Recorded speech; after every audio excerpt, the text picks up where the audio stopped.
Is this thing on? Welcome back to Big Mouth. I am fancy seeing you here in June. A very welcome, my friends, and especially my enemies. Come in, sit down. So the hot topic right now in the dceu fandom, apart from the Snyder Cut, is Robert Pattinson being cast as Matt Reeves, the Batman. Some people are happy, some people are not happy. Some people are vehemently against this and still want Ben Affleck to play Batman. That isn't going to happen. And I'm going to discuss about the different kind of sides of this dceu fandom in a moment. But first, we have got a big article from the Hollywood Reporter. This is the mouthpiece of Warner Brothers. I did a video last week ranting about how Warner Brothers should actually speak to the fans directly through their own social media platforms, through their own accounts on social media.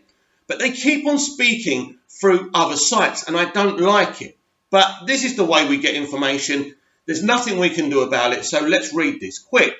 Debates and secret screen tests, how Robert Pattinson became Batman. Director Matt Reeves, who picked the Twilight star over Nicholas Hoult, is said to have screen tested both actors in a batsuit from a previous Caped Crusader film.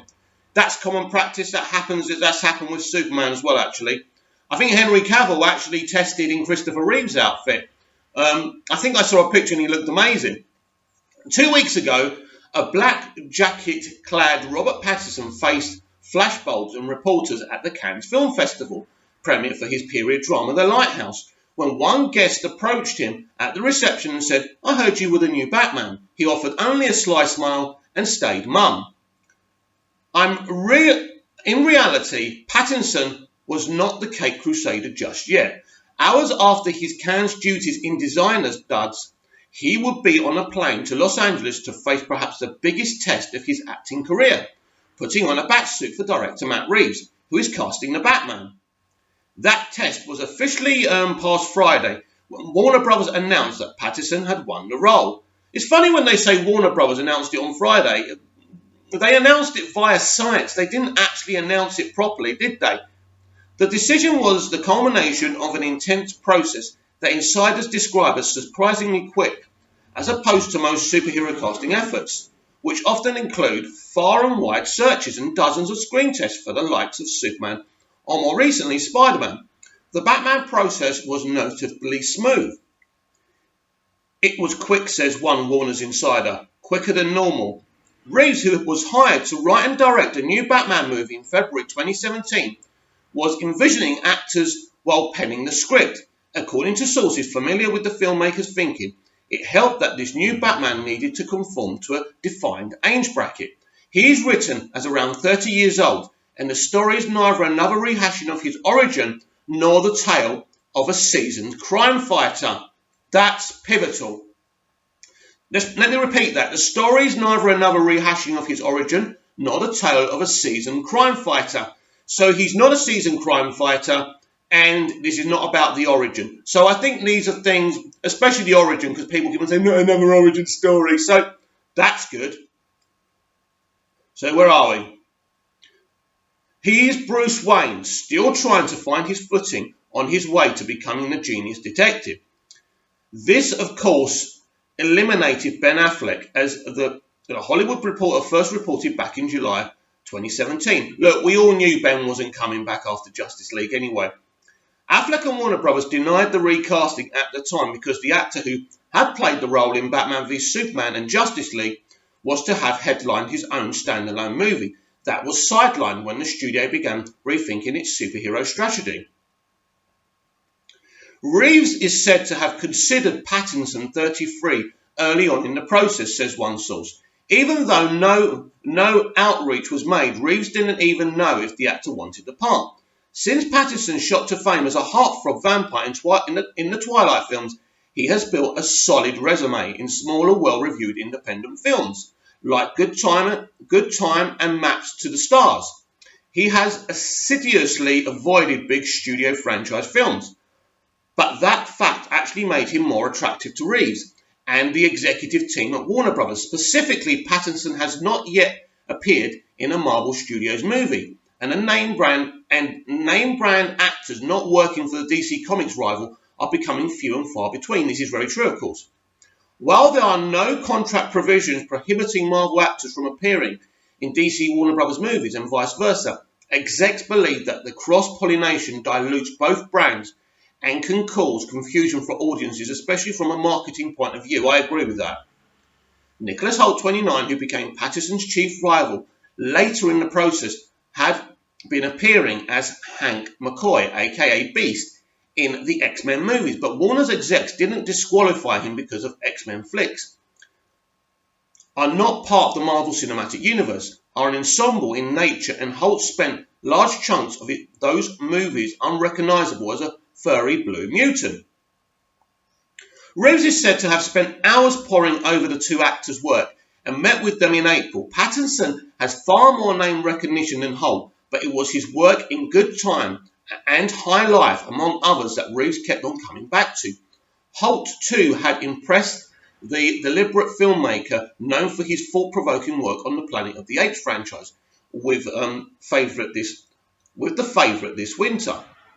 The two actors, in short order, became the only contenders, and during the week of May 20th, when Pattinson flew in from Cannes, both shot screen tests in costume on the Burbank lot. Each had negotiated deal in place, ready to go into effect for whoever had the final contingency lifted.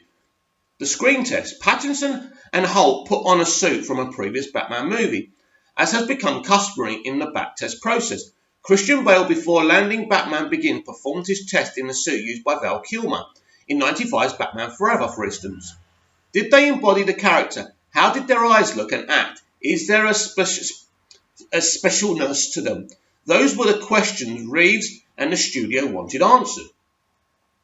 Reeves wanted very specific things, says one insider. He knew what he was looking for. Reeves and Warner Bros. Execs took the week after Memorial Day to deliberate their choices, and by Thursday night made the calls to the actors. The Batman who would lead the studio into the 2020s had been found. Pattinson now moves on to the next stage, getting fitted for his own Batsuit and training for a shoot that will likely take place in early 2020.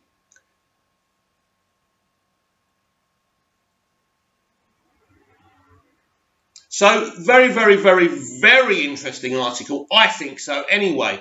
Now, it's very interesting still. They're still insisting on this 2020 shoot. But as you can see from the article, more than likely, they don't know for sure. There's still a chance, because I know Robert Pattinson is shooting Christopher Nolan's blockbuster for a next year release. But I still feel that film may start shooting early. The Batman may start shooting early, doing other stuff not involving Robert Pattinson. I think they will start earlier than 2020 personally. I think 2020 is just the go-to year, but 2020 is fine. This film's going to happen. It's got a proper locked-in release date. I'm really, really excited. So, yes, so the most important thing about that article is that he's neither a seasoned Batman and neither is this an origin story.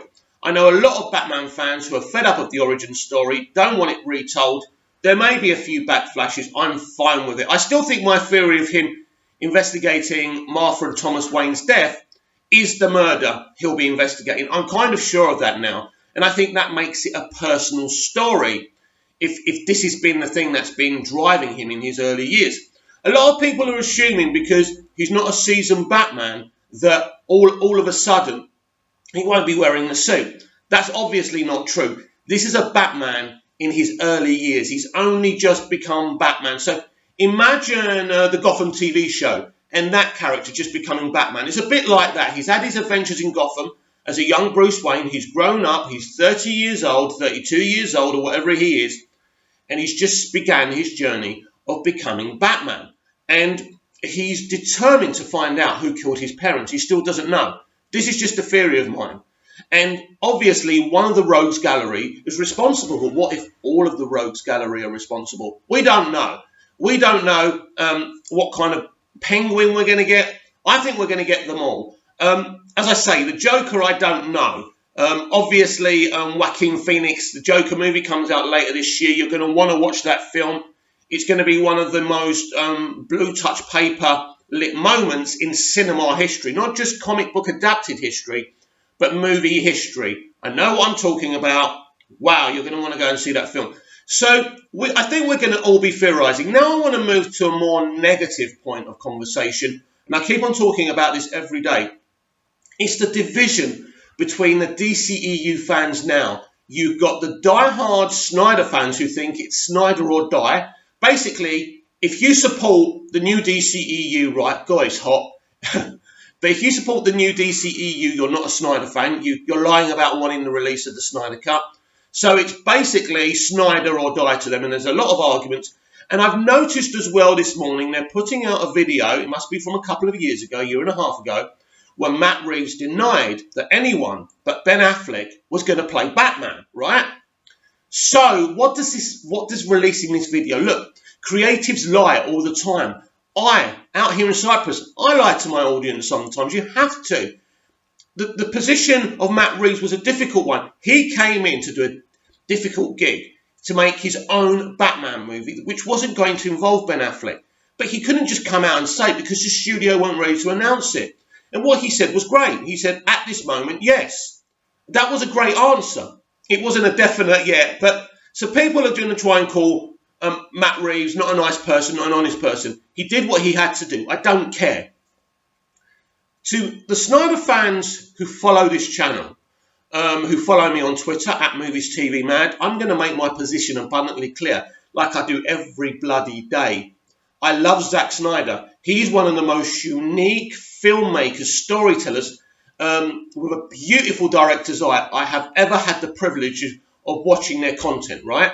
I love Man of Steel. I say this every day. It's boring, isn't it? I love Batman v Superman. But guess what? I love these DC characters more than I love Zack Snyder. I'm going to be honest. I love Zack Snyder. I love what he did for DC film. But at the end of the day, these characters are the most important thing. Zack Snyder is not coming back to the DCEU. You can keep on doing what you're doing. Releasing these videos, releasing lies about Matt Reeves being sacked. He is not coming back. The best we can hope for while we fight for the release of the Snyder Cut is we finally see his vision on a streaming platform, in the cinema, on a Blu-ray, on a 4K Blu-ray, a DVD. I don't care how we see it. I just want to see it. But Zack Snyder will never return to the DCEU. It's proven to be a divisive decision to have him involved. They want mainstream audiences watching these films. But this is interesting, right? Because I'm contradicting myself here. What's happened with Matt Reeves is absolute proof that they're quite happy to follow a director's vision rather than making Avengers Endgame money. It's pretty obvious, isn't it? If what we're hearing about this film is to be believed, this is going to be a Noir detective drama. A Noir detective drama isn't going to make $1 billion, $2 billion. It's potentially not going to make that. And Warner Brothers know there's a risk of this film making 800 million or whatever, right? They know this might not make what kind of The Dark Knight made. They know that. But it seems to me they're more focused in the course correcting of this franchise in making individual good movies that follow the director's vision.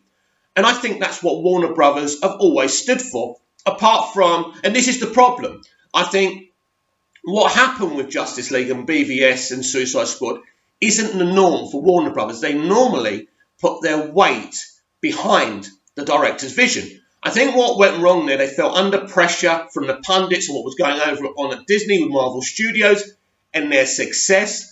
I think they felt under pressure and they made decisions they normally wouldn't make. And I think that's why Kevin Sugihara had to go, because he just didn't get it. But what they're doing now, and what Walter Hamada is doing, is saying, right, we focus on each film. Hello, Mr. or Mrs. Director, or Ms. or whatever, right?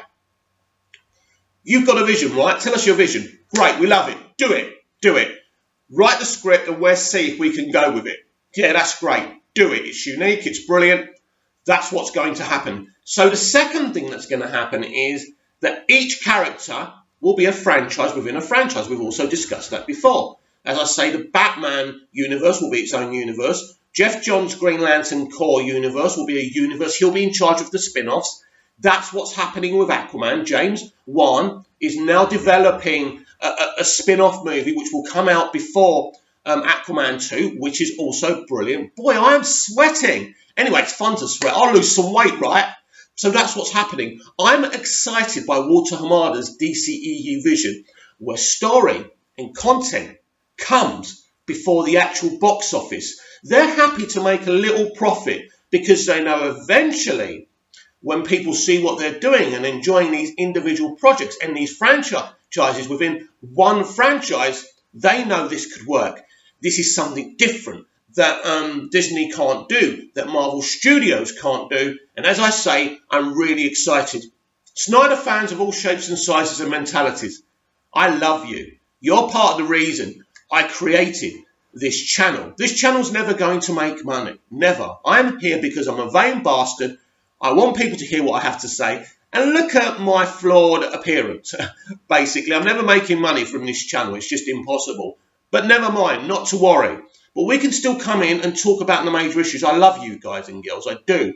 But you must understand, no matter what you do, what you're doing in being negative about the future of the DCEU, the Batman or whatever, is futile. Focus your attentions on uniting each other to fight for the Snyder Cut. Because what's going on now, like some of the attacks going on towards the Screen Junkie, right? I noticed that someone was trying to make him look bad on Vero so Zack Snyder could see it. I mean, Zack knows that the Screen Junkie is a great lad anyway, and he's been a great supporter of his. And Zack supports the future of the DCEU too. He knows he was screwed over by Warner Brothers, but he would never put down other directors and other visions just to put himself upwards. He wouldn't do that. He likes Matt Reeves. He likes the casting. He's supportive. And that's great. We should be supportive too. I hope that ultimately, as much as we love Zack, we love these characters as well. And we want to see their movies continue. Because you know what? I certainly do.